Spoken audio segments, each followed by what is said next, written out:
welcome to Magrathea Builder Worlds. This is going to be a build for Burrows and Badgers. Yes, this video I'm going to be building a new model for my favourite tabletop game pretty much of all time, B&B.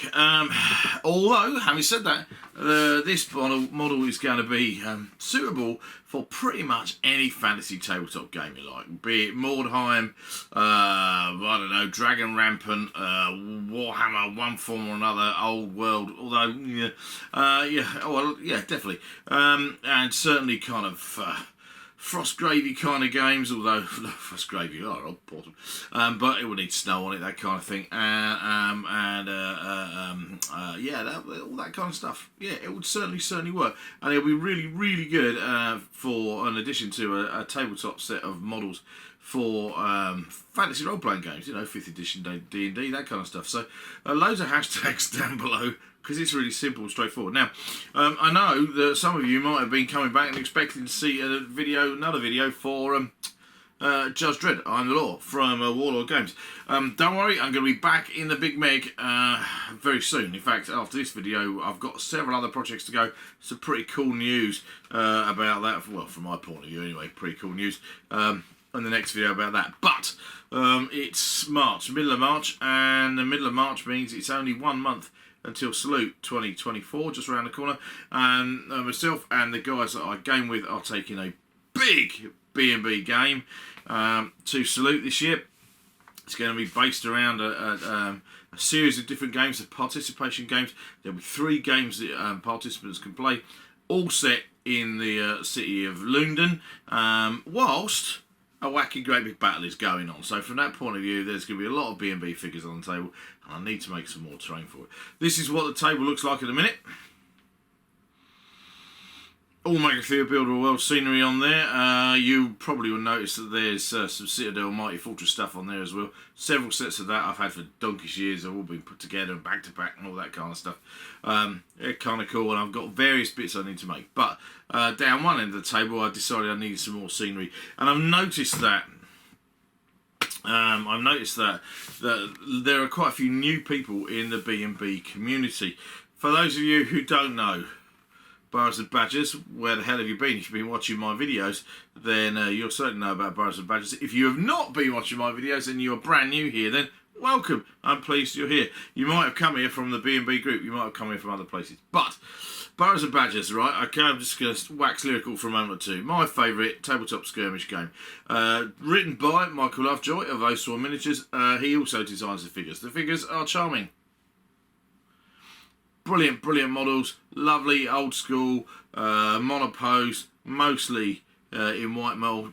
Bigger models are in resin, and they are an absolute joy to paint. The game system is an absolute pleasure to play, and if you've been around and know my videos, I've been playing it for 4 or 5 years now, I can't remember, but I've had so much pleasure out of playing this game. And one of the other really cool things about B&B is the Facebook community is one of the nicest places I've ever been online. Online these days is always such a swamp of wading through unpleasantness and horribleness and nastiness. Burrows and Badgers, the group on Facebook, is just so supportive and really nice. I have been personally responsible for 1 or 2 people playing the game. Not everybody. Recently, we haven't played as much, haven't been shouting about it quite as much, but I do like to help new people along in the game, and I have noticed a number of new people on the Facebook group, and I thought what might be useful is they have often talked about scenery, where we get scenery from for B&B. Obviously, I have a vast collection of scenery that I've made for Burrows and Badgers, but there are lots of other options. B&B is miniatures and kind of scenery agnostic kind of game, really. You can make any fantasy scenery work for it. When I started playing Burrows and Badgers, I definitely wanted to make tables that were different to fantasy games that I played before. I didn't want to play B&B on Frostgrave or B&B in Mordheim. I wanted my own world for it, so I set out to make specific models for it. Now, you can, of course, also get some pretty nice Sarissa laser cut MDF buildings that have specifically been designed for Burrows and Badgers. They are pretty cool, and lots of people do some neat things with them. So if you're a complete novice to Burrows and Badgers and you want quick scenery, then dive in and buy the Sarissa models, most of which I think you can get off the Oswald website as well. But But I thought I would do a quick build of a one-story pseudo-medieval fantasy type building to fit with all my others that would go onto this London board. This is going to be a one-stop how I do it tutorial, using all the different kind of traditional materials that I like to use in wargame scenery, and job done. There'll be another building in London that can be set on fire by the bunch of bad guys or good guys, depending on how you look at it, when they're attacking London. Absolute 2024. So having said all that, that was quite a lot to say. I better go over here, get on the workbench, and see what's what. We're going to use, what are we going to use to make this model? XPS foam, foam core, balsa wood are going to be our main materials. I'm going to use those, and we're going to build this building. What do we need first of all? We need a piece. I have been planning the building too, putting on the same bit of board. But when I set out to make this model, the only bit of hardboard, which is the material that I use normally to put all my models on, that I've got kicking around in the office, is this bit, which is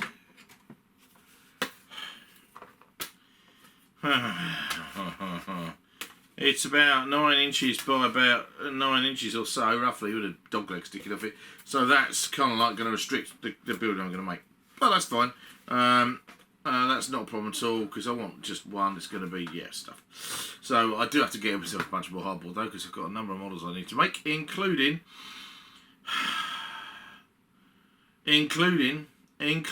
what's it including? Oh yeah, including a Patreon build for Gary, actually, Black Dragon Miniatures. Going to make some full tilt stuff here. I promise, Gary, I'm going to get around to it sooner or later. Patreon, you say? Yeah, Patreon. Check out my Patreon. www.patreon.com/McAfeeBuilderWorlds. If you join my Patreon, you can enter competitions to see if you can win a piece of scenery made by me. But yeah, the next one to go is going to be for Gary at Black Dragon. But I need to crack on with that and a bunch of other stuff. Anyway, get this bit of hardboard on the workbench, cut it to shape, and then find some XPS foam to start the bottom of this model. Righty, so I thought this video could have two purposes really. Purpose number one, of course, is to video me making a building, another building, and getting another building done for London for my B&B games. So, you know, it's got a practical reason. But I also thought very much it's a case of me being able to show you how I would go about making a simple building. For new builders of Wargames terrain, if you use these techniques and if you go with this kind of design, once you've sorted out this simple version, you can do pretty much whatever you like. So, first of all, there is my hardboard base. I've cut that's roughly 7 inches across there, 9 inches that way, which is going to give me a building. I'm probably going to make it 5 inches wide ish by probably about 7 inches long, which will give me 2 inches kind of around one side and down there. So down, it's going to be, the idea is it will sit.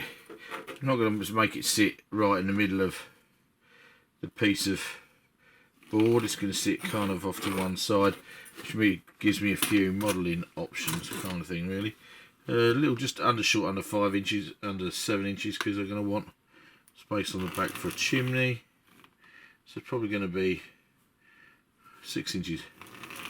6 inches long, 6.5 inches kind of thing, 5 inches wide, which is going to be a different size to any of the other buildings I've got for this set. So from that point of view, it's kind of cool.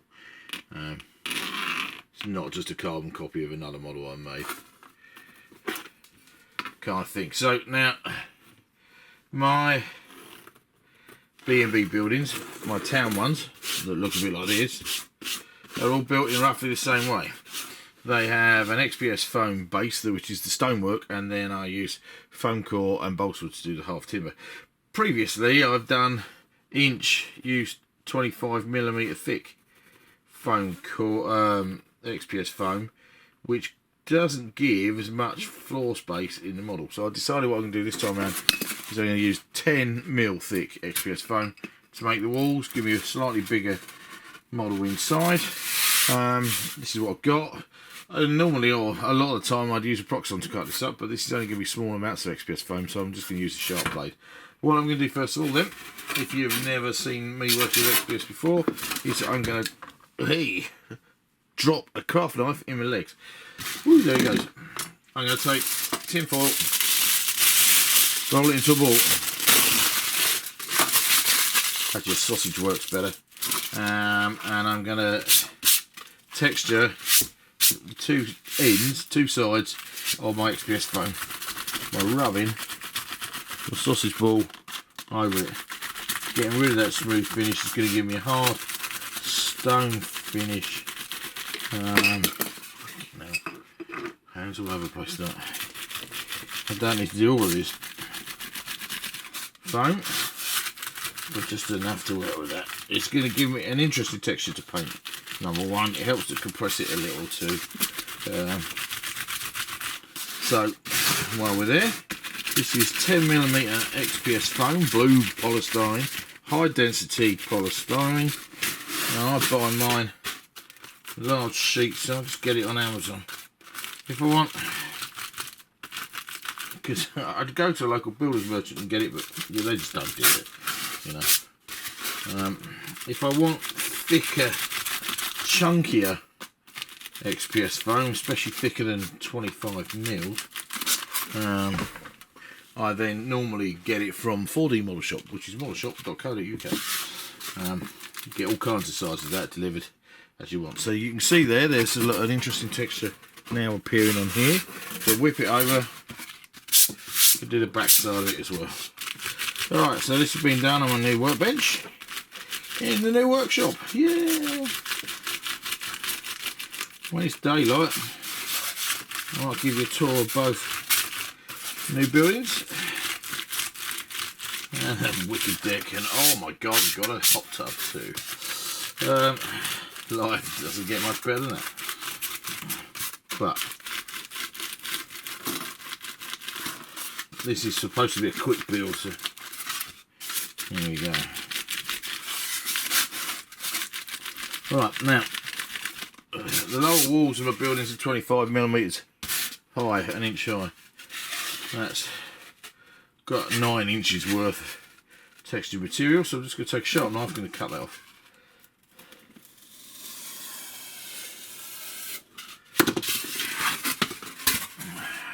It's a rectangular building, so I'm going to need inch high strips. Conveniently, this kind of metal rule is an inch. So all I'm going to do is I'm going to cut myself inch strips using this.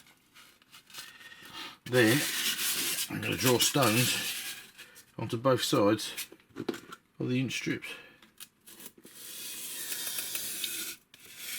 This is the not very exciting part, I've got to admit. There we go. One. Yeah, don't need a Proxon out for this. I'm only cutting 4 lines.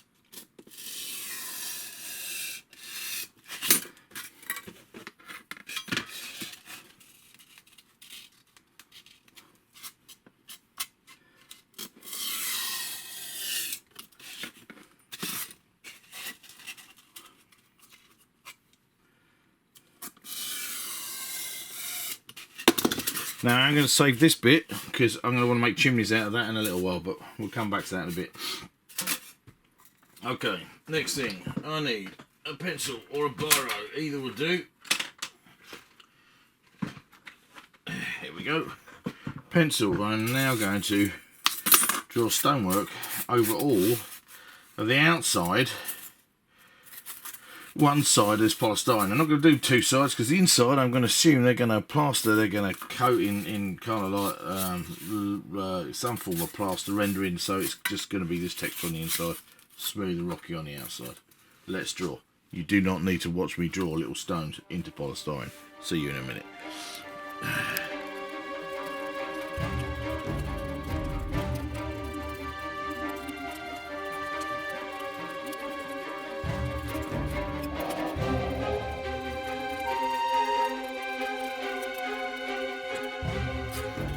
Okay, so here are my 2 end sections. You'll see that I haven't done this bit here because this is going to get cut out where the door's going to go into this model. So that's not, I haven't bothered drawing the stone in there. Now you can of course get rollers and things that you could just roll a stonework pattern into bits of XPS foam like this, but I like doing this because it's completely individual and random, and I like that when you go and look at old, really old medieval buildings and the stonework, the stones are never the same size. It's not until we get like into the 15th century in real life where we start to get red brick being used in certain places. Herselsude Castle in Sussex is one that springs to mind, made in the 1440s. But most stonework is lumps of stone that they can like fit to measure. So these are going to go in one end. This is going to be the front door. It's going to stick on down this end here, and this is going to be the back wall going there. I'm going to add a fireplace to that. Get to that in a minute. So now I've done that, I need to work out the lengths of my long walls, and my long walls are going to be, well, that whole thing is 6.5 inches. Let's do it in new money. That whole building is 17 centimetres less 10, so that's got to be 15 centimetres there. Roughly speaking, we're going to go for about 15 centimetre walls. Cool. Cut 2 of them out. Do the same. You don't need to watch this. Of course, you do need to remember to texture the ends you cut, because you're going to put stonework on there as well. So just a little bit of tin foil on that and that. These are the exposed ends of the walls. The longer walls are going to sit inside these. So, but I'm going to want to draw stonework around there. Yeah. Okay, so these are my 2 long walls and 2 short walls. Now, I had thought about cutting lips into these to put some windows in, but that's going to make them a pain in the bum when I do the roof, because you'll see when I do the kind of roofs. So I think I'm going to end up with a small window. I'm going to put a thin, smallish window at the front here next to the door, and maybe one at the back, but down the sides I'm not going to. So what I need to do now is actually decide where my window's going to go, and I want to cut it in low. And I'm not even measuring, I'm just kind of going in there. It's going to have a bit of a, because I haven't decided whose home this is. Rabbit, hedgehog, mouse, squirrel. It's going to be a potter's place, because I've got a bunch of pottery stuff that can go outside. It'll look kind of cool. Resin scenery from, I can't remember who. So there's a door window there. I'm going to cut the door out in a minute. And that is sticking on. That is sticking down the other end. That needs a wall sticking in there. And a wall sticking in there. See how easy it is? Piece of cake. Right, okay. So yeah, going to cut the door. Base of a window down here, I think. Although I might just have taller windows in the wall on either side of the chimney. Chimney! Need to make a chimney. Okay, so on this model I want to have a fireplace. I'm going to use one of these bits of, probably not going to use more than that. I'm going to, for a start, I'm going to have a fireplace on the inside, which I'm going to make out of a rectangle. Cut a fireplace out of it, do some little brickwork around it maybe, and then I'm going to have a fireplace on the back, which I'm going to work out once I've done the roof. So, just while I'm there then, cut out a piece of polystyrene. As you can see, I'm not getting particularly fussed about the exactness of this. No measuring there. Going to draw in the mantle, the fireplace surround, like that. I'm going to cut out my fireplace. Note that by now, even though this is a new blade, it's starting to be not quite so blunt. It doesn't really feel it, but it will start tearing the foam unless we're careful. There's my fireplace, which I'm just going to do some little bricks around to. Stick that on the inside, because that is going to make a difference to the inside of the model. So the back of the model there, and then I'm going to want fireplace coming up. Chimney, chimney, chimney. Yeah, fireplace. The chimney is going to be 20 millimeters thick. I like that kind of thing. on the back of the model. So I cut out my door, draw the bricks onto my fireplace, stick down the XPS foam, and now it's going to be time to get on with foam board upper walls. Oh, we're tiling the floor.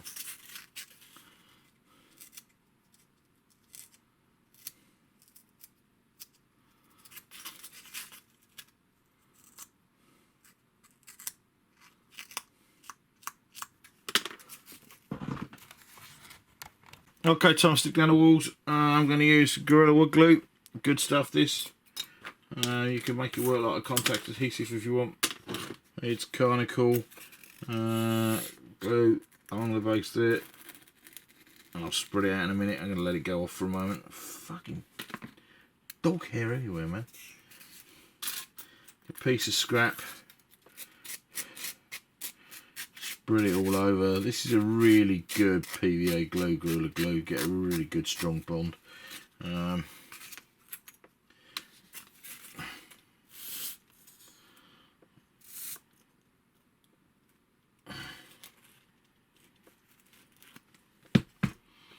Again, spread that out.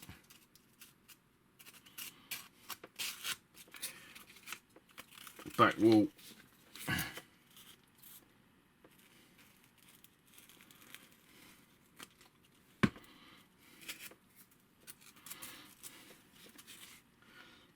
And because the back wall, the long walls are going inside the back wall, glue on the sides as well.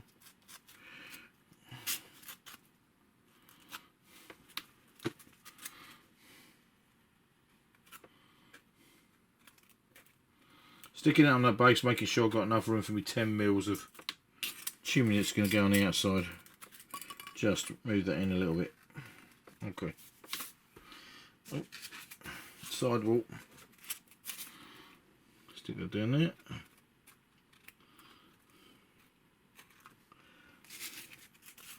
Side wall. Stick that down there. Gonna leave this overnight to dry. Looking good. See how easy it is? Front wall. No, front wall with a window cut out.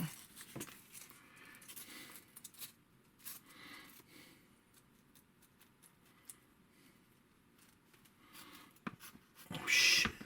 Put the glue in the wrong freaking place. Doesn't matter because that's just going to seal it anyway. Across the base. Twat.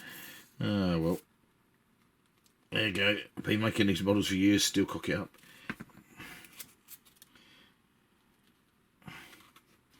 Stick that on thus. There's my window.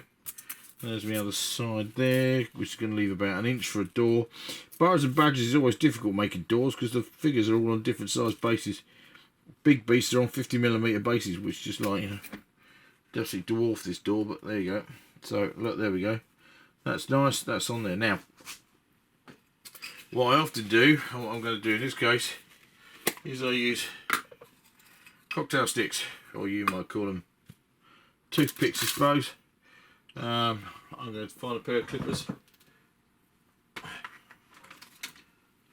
Take that, cut about 20 mils off each end with the spiky bit, and I'm going to use these as wooden pins to pin all this in place. I go in through one of the bits I've gouged out for the stonework, and I push that all the way into the other foam. Just holds it there, holds it all in place, good and proper. Not worried about the ends showing. I can always clip them off after everything's stuck well and firm, well and truly. But that way, that's going to hold the model in place while I do it.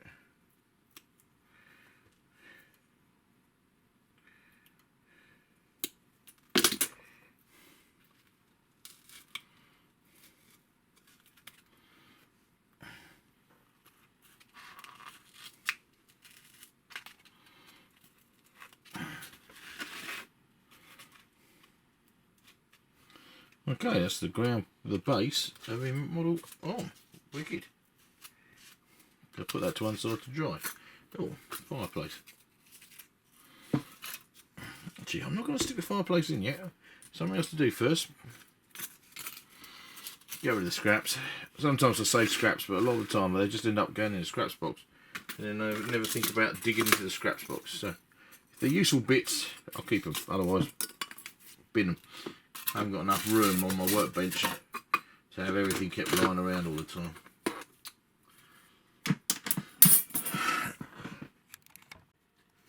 Okay, next bit is to make the end walls.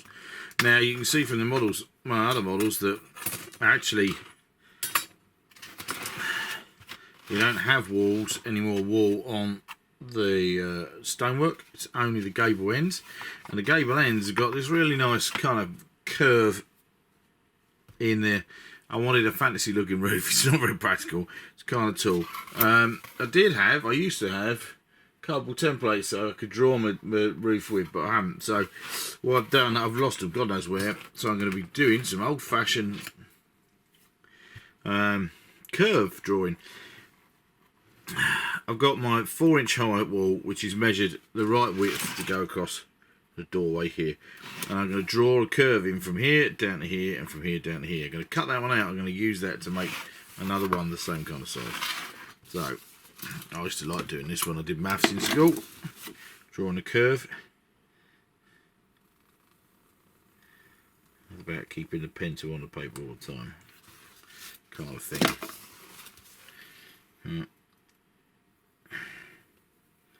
Obviously, it's not going to be entirely symmetrical, but it ain't bad. So I'm going to cut that one out. I'm going to use that.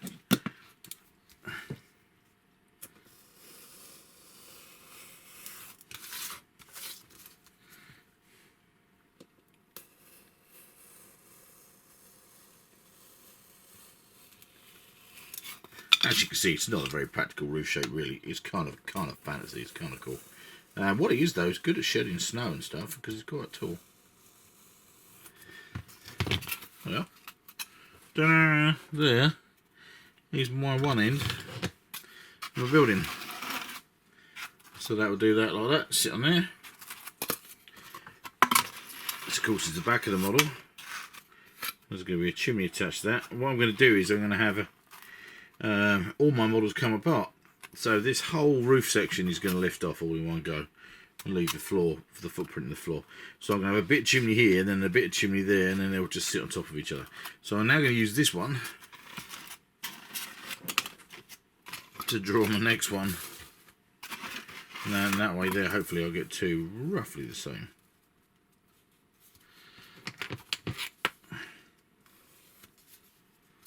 And then I'm going to go up my next level.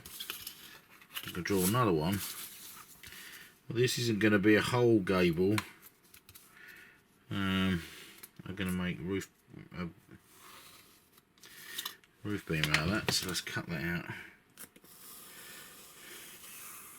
One of these, of course, I'm going to have to cut the rest of the door into, of course.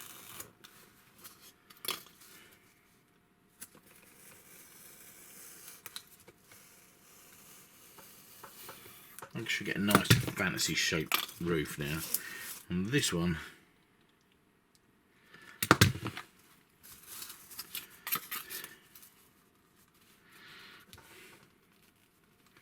very casual about that.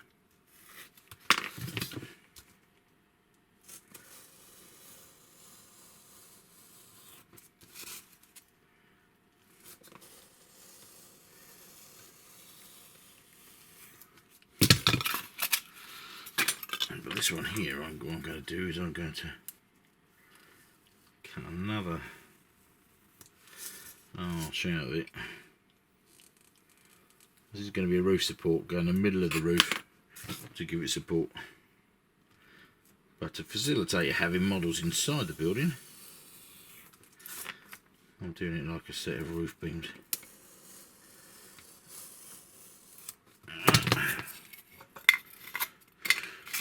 So now, this is going to go on the model like this. One here, and one at this end. And this bad boy is going to go in the middle, like that. Cool, part of the fat all going to fall over. Then I'm going to have to cut some bits out to go in between them to hold them all together. Nice and easy. Get in there. So next thing, turn this end around. This is the front door. I need to mark on here where the window is. And mark on here where the door's going to go. Now I've got to be fairly careful with this, because it's going to be a wooden bit go straight in the middle, and I'm going to have wooden beams that are going to come around here, so I don't want the door or the window to collide with it. So I've got to be fairly careful with how tall my door and window go.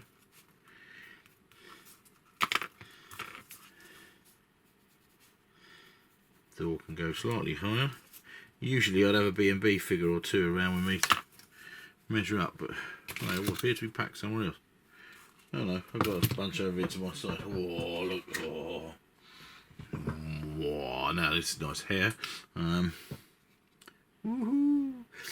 Cheeky. Sneaky.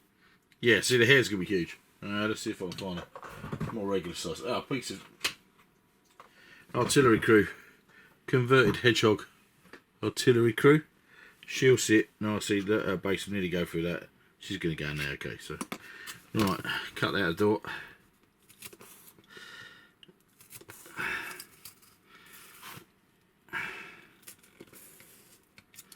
That's my doorway cut out. That'll sit nice on top of the doorway. Yeah, needs to be a tiny bit wider.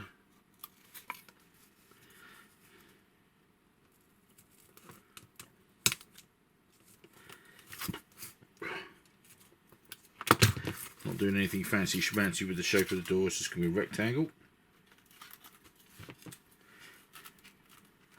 And my doorway's in place. Completely drawn wrong place the window.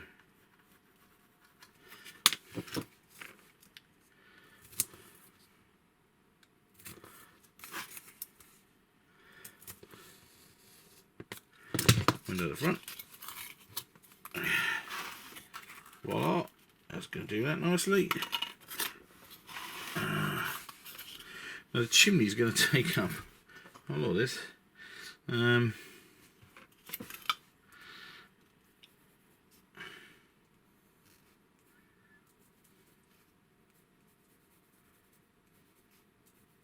Bit of a long window, no good from a gaming point of view, from a shooting point of view, but bit of a window, bit interesting in that back wall there. Chimney might stick right over the top of that, we'll have to see. Cut it in anyway.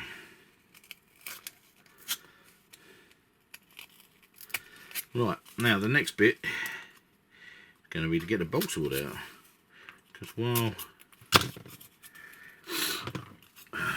they're flat and I haven't stuck them together, I'm going to put balsa wood on these.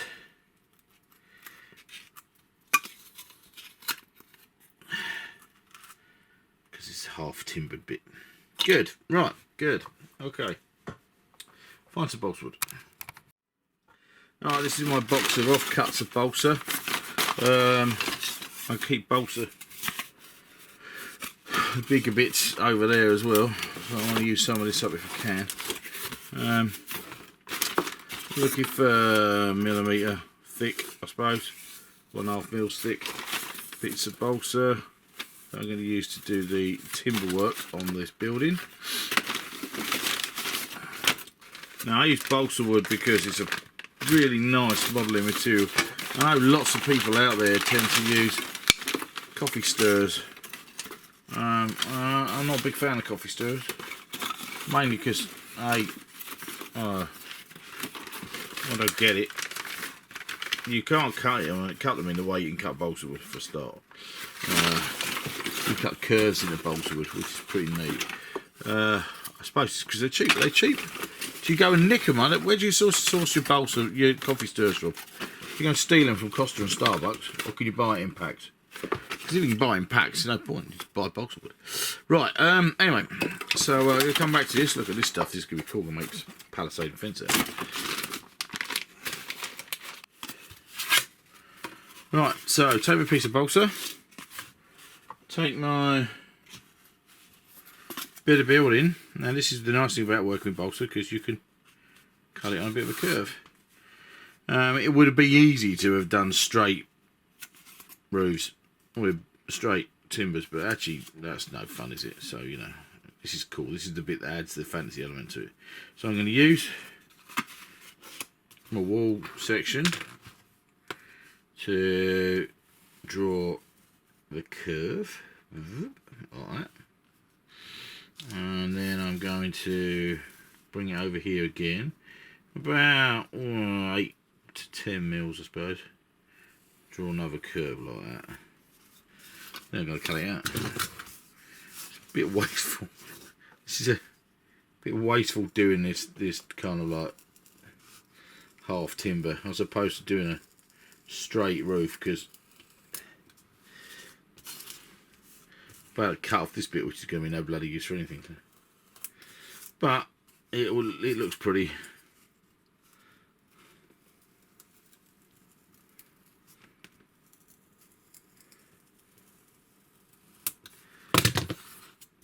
So there's my bit of balsa cut, which I now know is going to go, will sit nicely on here, like that. I've got my centre line on my piece of scenery on the foam board, so I can draw straight up there. I'm going to cut that line, and I can draw straight across there. I'll cut that off too.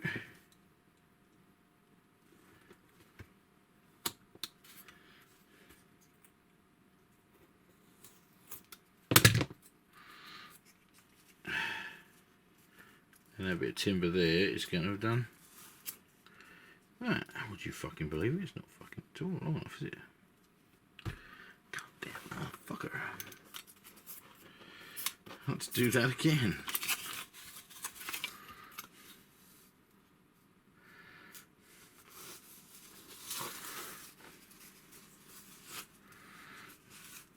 It's slightly thinner.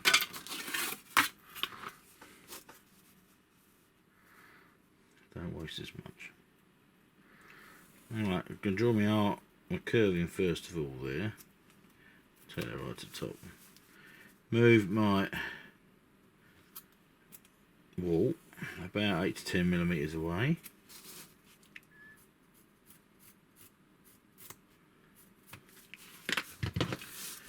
It's kind of wasteful doing this. Less for wasteful if you make a nice straight roof, but I'm liking the whimsy of the curved roofs. Here we go. The W word is there. Now, if you've never played the W game, the whimsy game, welcome to Magrathea Builder World's drinking game. There aren't many channels out there, I shouldn't have thought, for tabletop gaming that involve drinking games. You lucky people. But if you want to take part in the tabletop, the whimsy game works like this. Simple, straightforward, really. Or every time I say whimsy or whimsical, you take a drink. Easy peasy. It happens a lot more in fantasy videos than it does in science fiction videos. Not quite as much whimsy in Judge Dredd models, I don't think. And they are kind of whimsical, but you know. Anyway, let's just cut that out. See where we're at. Hick. What I haven't got is any freaking glue that sticks down. Not the right kind, anyway.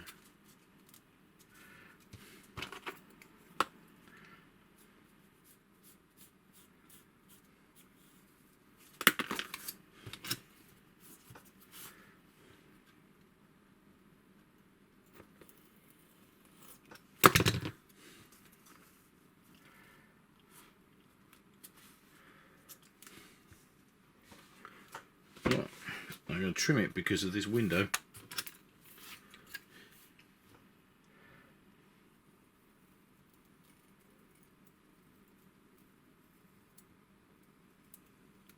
So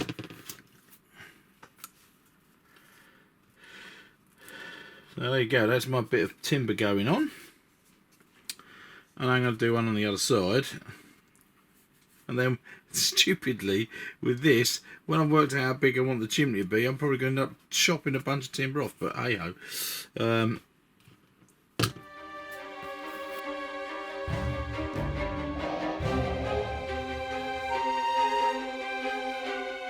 Alright, I'm doing down the back. I haven't put a bit straight up the middle, which is very much part of what I do with these things. But that's because I'm going to add a chimney. I'm going to carve some of that out anyway. So on the front, I'm putting a timber straight up the middle.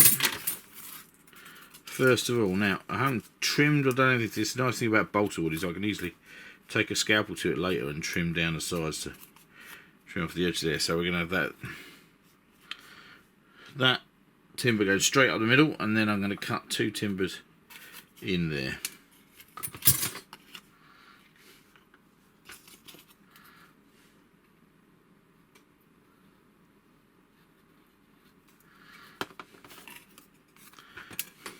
Now, I'm super gluing this on because I've run out of the glue I normally use, which is Bostik all-purpose adhesive, because my good lady used it all up on a new cosplay costume, Ewok, which is just wicked. Just wicked. It's not wicked. But see what I did there? Okay, so this is my timber going straight in the middle. I now need timbers on either side.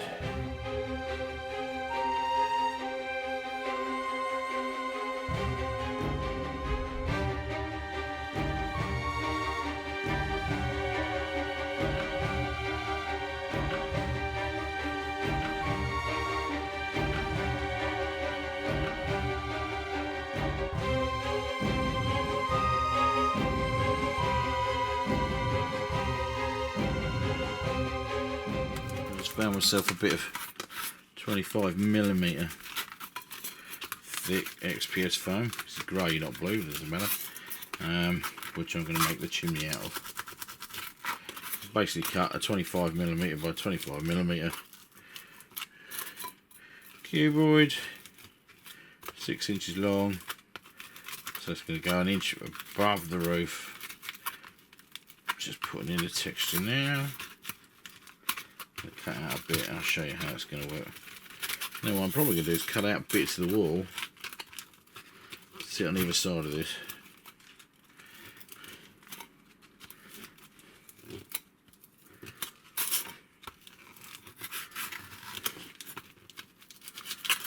Got to draw stonework in, of course.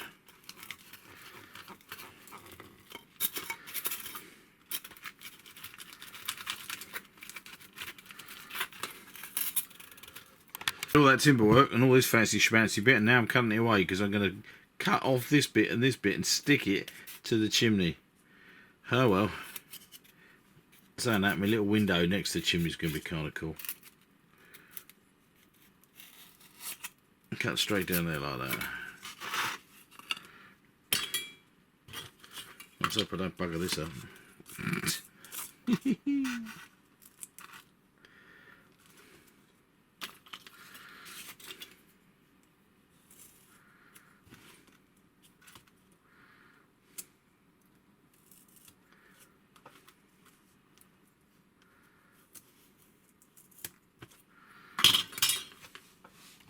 I'll cut this bit out. I'm going to keep this because I think I'm going to need it to mount it on the front of the chimney to help hold my roof in place. I think, kind of thing. I'm going to cut this little back bit off, stick that back where the chimney goes, going to stick the chimney place in place, and then I'm going to work out, yep, nice, where these 2 bits stick on.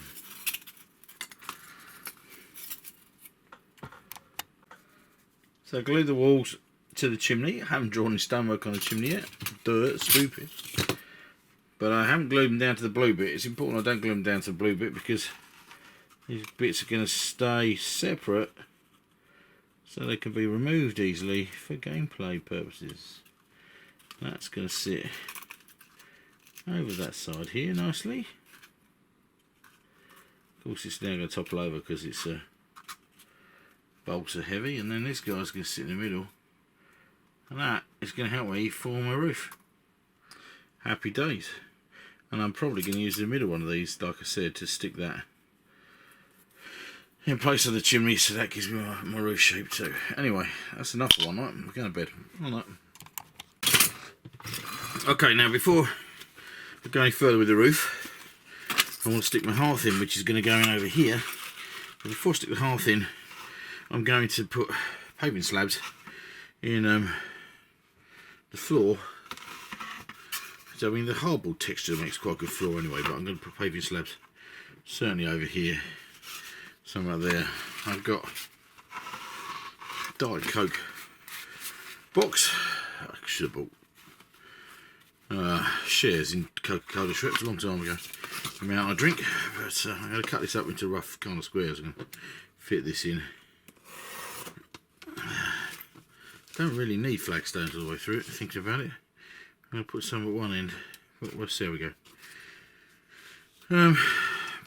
So yeah, largish rectangular flagstone type things.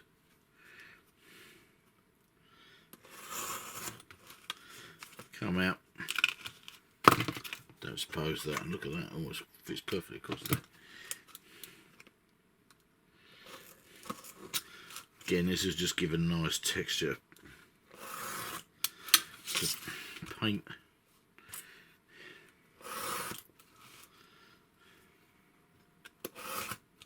Oops.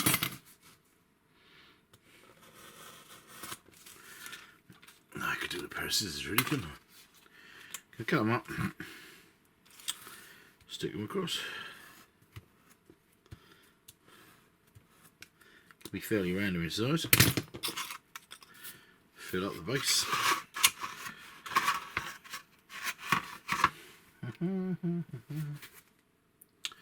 Here goes. Get rid of glue. I'm going to spread that around. And then while that's drying, I'll get on with the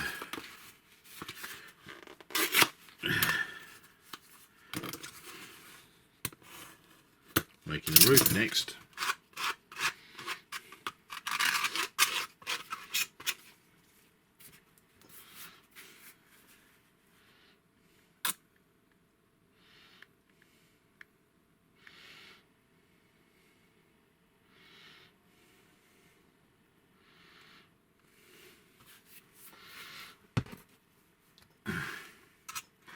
We are literally a month away from Salute 2024. Preparations are coming on nicely. Not that we've play tested any of the scenarios yet. It's going to start next week, I think. But looking good. I'm hoping this is going to be quite a big spectacle for Burrows and Brothers.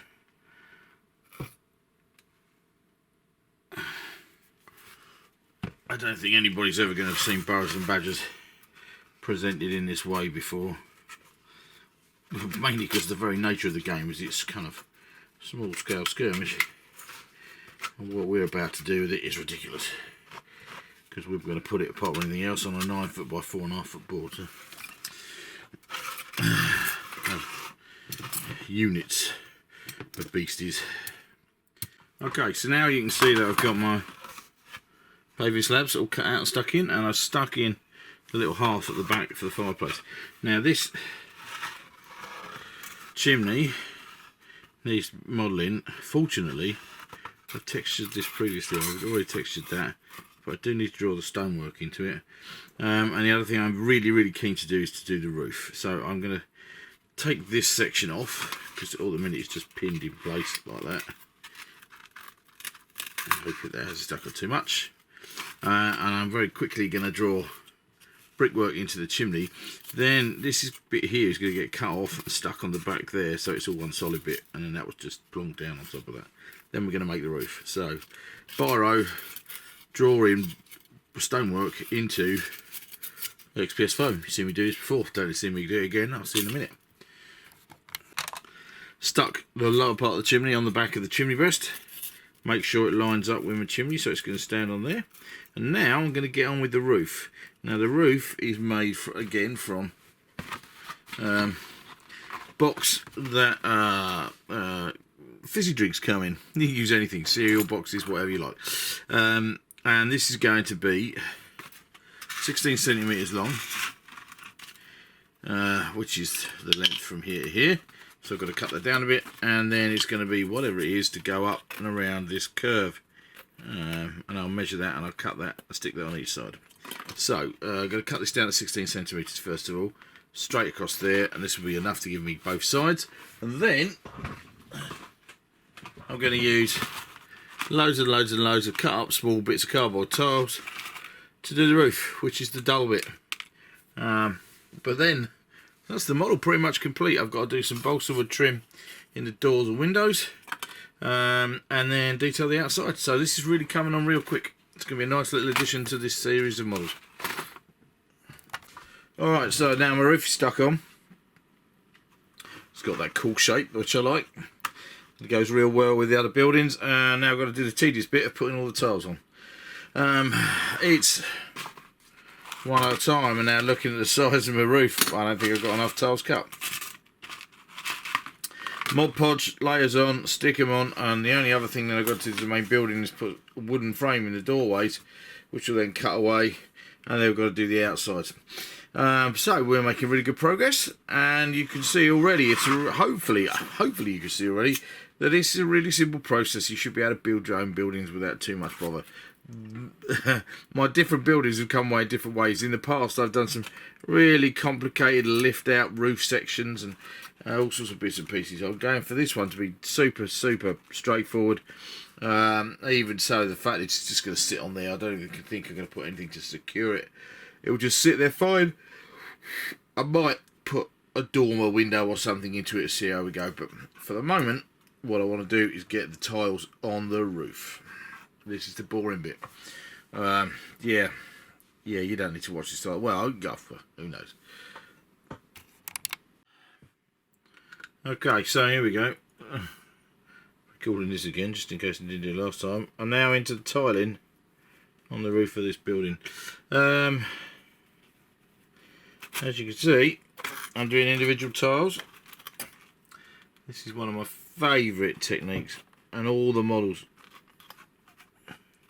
all of my models that I've made for London and for B&B, if they've got tiled roofs, they usually get tiles like this.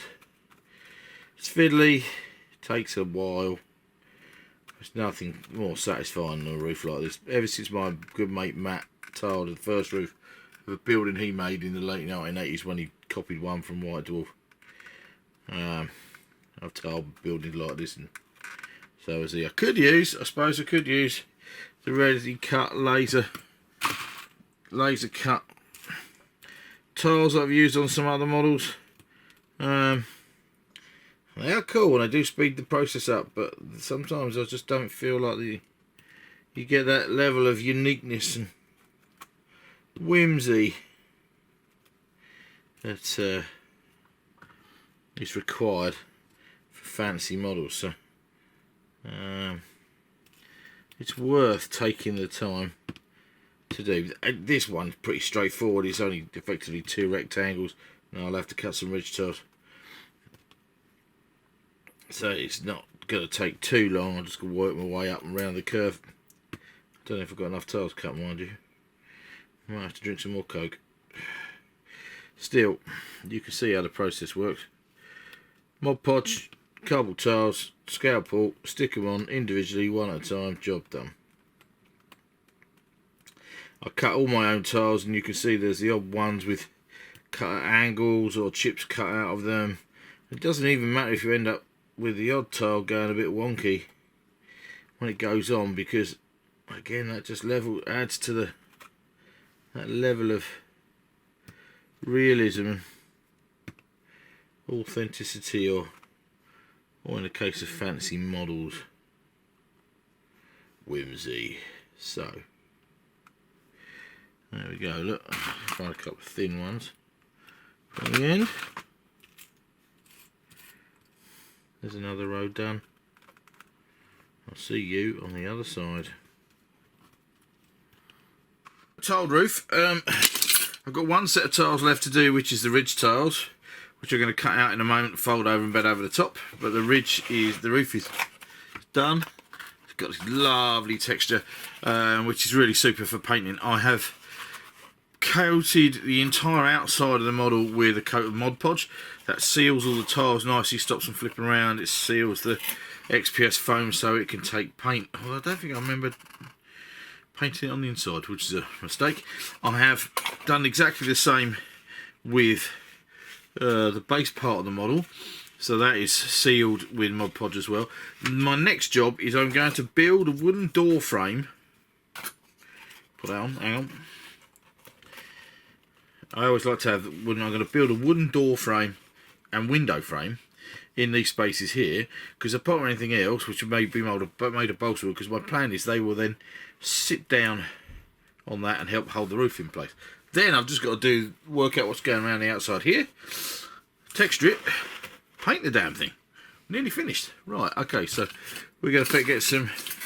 I've got some balsa still sat here on my board. That's about 2 mil, 1.5 mil thick balsa. 2 mil thick balsa. I'm going to make the frames out of that. Literally just going to cut it, stick it in place, super duper. I was going to do it so the wood was half and half here, but that's going to look weird. So I think I prefer it to leave a whole square there. This is low enough to actually have a shop window on it, kind of thing. And it could have a a trader's board out the front. Type malarkey. Right, okay, let's do that then. Okay, there's my door and window frame. Happy with that. They're stuck in okay. They then sit like that and hold that beautifully in place, which means hold the roof on well. Nice little natty thing. I've done different, like I said, done different designs for this kind of building, but this is pretty straightforward. Now I need to do something with this bit down here. I like on my models, on these models, to have little fences and things that help to delineate streets and that kind of thing. Also, if it's in rural setting, then it's fine. It's just like a little cottage with a fence. But in urban settings, quality English there, Tim. In urban settings, it helps to kind of like delineate streets and stuff, which is pretty cool. I wanted this. I originally thought this was going to be a potter's house. It still could well be. I've got potter's stuff that can go outside it, but it could just be a generic kind of house, cottage type thing. Oh, there's a window to go in the back as well. Now, get that out.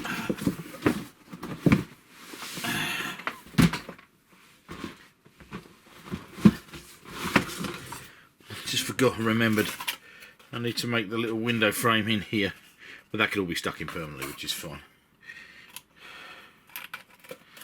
And then diving into my balsa box, I've got this stuff, which is log roll from the side, cheapy log roll bought from a cheapy store. Not really log roll, it's kind of like stick roll borders. Cheapy flower bed borders from, I can't remember where it came from. One of those cheapy stores that probably has been closing lots recently, like B&M or Wilco or something. But the nice thing about this is it's nice wood. It's cut different sizes, so I think I'm going to literally cut bits of this and make it into my fence. In fact, in some cases, I'm even going to might even keep the wire attached round it, because that'll hold it in place, make a paintable feature. But just want to have something down the side at the end here and then along the side. Then I'm going to sand the base, and that will be the model pretty much finished. Can have little details put outside. I might put a little bench outside, or which might be quite a cool thing, because then we can have shop wares on it and that kind of thing. Could be certainly potters. I might have some piles of mud down here, or firewood under a little shelter. That would be quite a cool thing to do. The problem with Burrows and Badgers, I love B&B. I've said over and over again. The problem with B&B, of course, is the figure bases. This is a small or medium creature. Hedgehogs are medium creatures. There we go, medium hedgehog. And she's on a 30mm base, which makes getting in through doors and bits and pieces tricky. This dude, he's a hare. He's a large beast. He's on a 40mm base. Looks fantastic. Really hard seeing, trying to imagine him getting through a door. But I like that because the big beasties will have to really squeeze in. I haven't even got any massive beasts around. Massive beasts go on 50mm bases. They're quite tall against this. So this is clearly a smaller creature's dwelling, town dwelling, a ferret, a rabbit,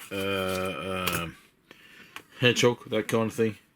I'll have to look through my figure collection and see what will make a suitable potter. Right, let's see what we can do with this. See what I can come up with. Alright, so the wire plan didn't work. They all fell out of the wires, so I'm just cutting them up into bits about 20mm to an inch long. I'm going to stick them on. I'm going to use all-purpose adhesive, clear glue, smelly stuff, and that should give me a decent bond, and I'll have a fence made in next to no time, I hope. Any offcuts and bits and pieces of this I'm going to use, I'll just cut them with a pair of clippers. The bits that I haven't shot around the room, which of course I have shot various bits around the room, I'll use to make a log pile. Okay, so this is the finished thing. I have added that log roll wall round the side. Literally just cut bits roughly, doesn't matter what height they are, stuck them all on, and it's got a little wooden batten to help hold it in place.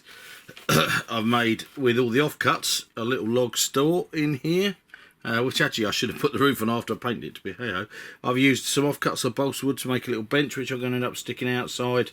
And I've also used some offcuts of balsa again to make a cover over the front door and window. There's a little platform up there, but more than anything else, that's partly where the potter can sit and pot underneath that. So, and then one chunky bit of wood here that's going to be stuck down, which will have pots or whatever bits stuck on the outside. So this is looking really nice. My chimney lines up nicely, and there's my back wall there. My front wall lines up with the door and window, and the whole thing just lifts off, deliberately leaving the inside empty. So although I had in mind this to be a potter's house, it could easily just be any other with the right set dressing. It could be anything at all. So really chuffed with this. Nice little model. So all I've got to do now is paint it up so it looks like everything else that's on the table. So off to undercoat, black primer. Everything that can be affected by black spray paint has been covered in Mod Podge, sealed, and we're ready to make this model painted and get it on the table. Well, I'm all ready for salute, I hope. Okay, here it is. Now it's black. Now I've got to do, all we've got to do now is paint it. So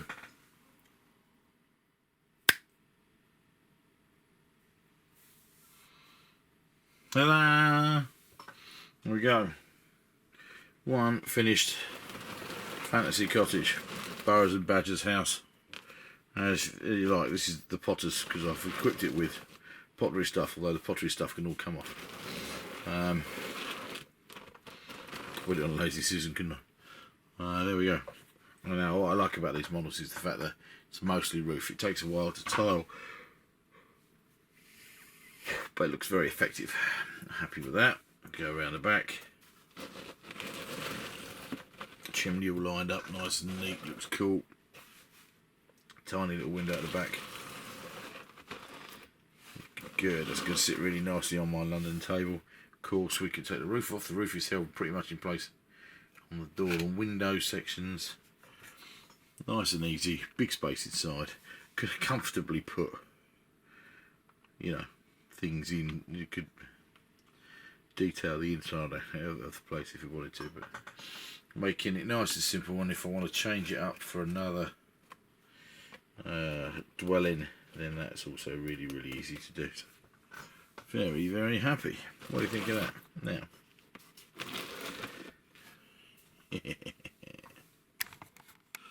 Okay, so there you go. There is one finished Burrows and Badger's house.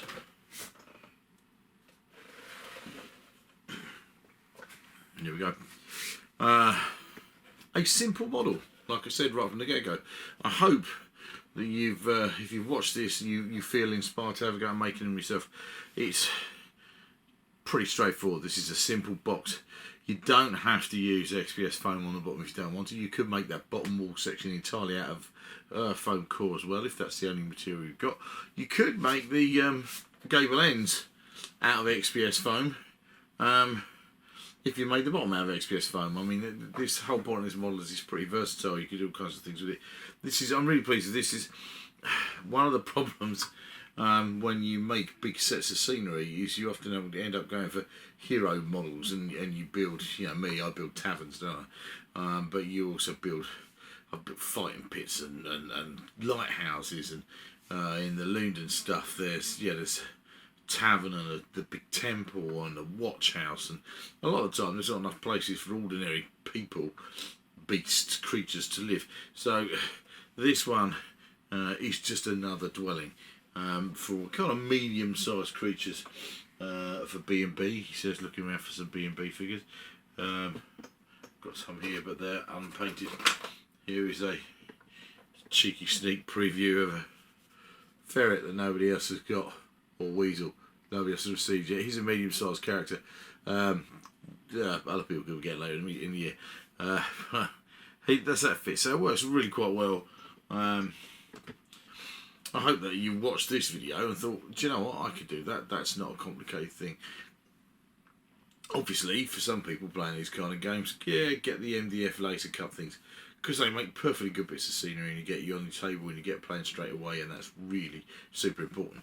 I am totally into the aesthetic of a game. I can't play games with half painted figures and unfinished scenery and stuff, and laser cut MDF gets you going really quick. But I want a unique look to my games when I'm playing these things, and building terrain like this really helps.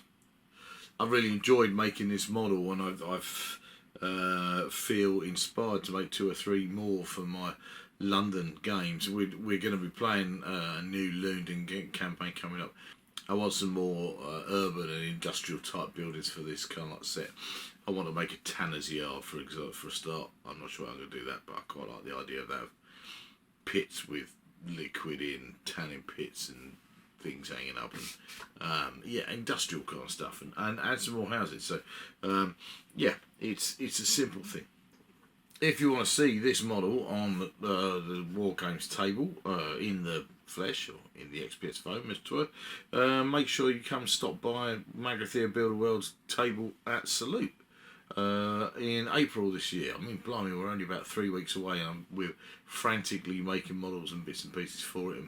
And our whole gaming group is going to be there running. We've got 3 different scenarios to run for B&B players. So if you're an experienced B&B player, come and check them out. If you're a complete novice, you've never played B&B, really come and check them out. We've got a great big table. It's 9 foot by 4.5 feet. It's going to be a big rolling, hopefully spectacular kind of like scene of Lundin and all sorts of kind of like B&B madness and mayhem going on. If you're not a Burrows and Badgers player, but you play other fantasy games, then stop by as well, because I hope the whole table will give you loads of inspiration. I think this would fit in really well in most fantasy settings, be they tabletop role-playing games, Dungeons and Dragons, Warhammer Fantasy Roleplay, that kind of thing, or traditional kind of tabletop figure-based games. If you're not using it for B&B, you could be using it for, I don't know, Moonstone, or Rangers of the Shadows Deep, or put a load of snow on it, get used in Frostgrave. It's a very versatile building. What I like about it is there's a bit of half timberness to it, but it doesn't really look like a human, historical, medieval building. It's got a bit more fantasy feel to it. More whimsy. Yes, that's what it's got. Whimsy. Have another drink. So, thank you very much for watching Magathea Builder Worlds and following me on this little tutorial. I say little tutorial, I don't know how long it's going to be, but if you have enjoyed this video and you think it was helpful, then make sure you kind of click like down there and leave me comments. Tell me what you think of this model and whether you feel that you're inspired to have a go yourself. If you want to see other models made in this range, because I made a lot of these models for my London table before I started my YouTube channel. If you want to see other models made for Burrows and Badgers, then do make sure you make comments down below or on the B&B Facebook page or wherever. Give us a subscribe, that would be really cool. And if you really want to help support this page, then you could check out my Patreon at patreon.com/Mag3builderworld. There's a Patreon build coming up fairly soon. Next time though, I think I'm going to be back in Mega City 1 because I've got some big news there. So thanks for watching Mag3 Builder Worlds. I'll see you in the Big Meg, or in North Imbra, or Middle Earth, or really at Salute 2024. Thanks for watching.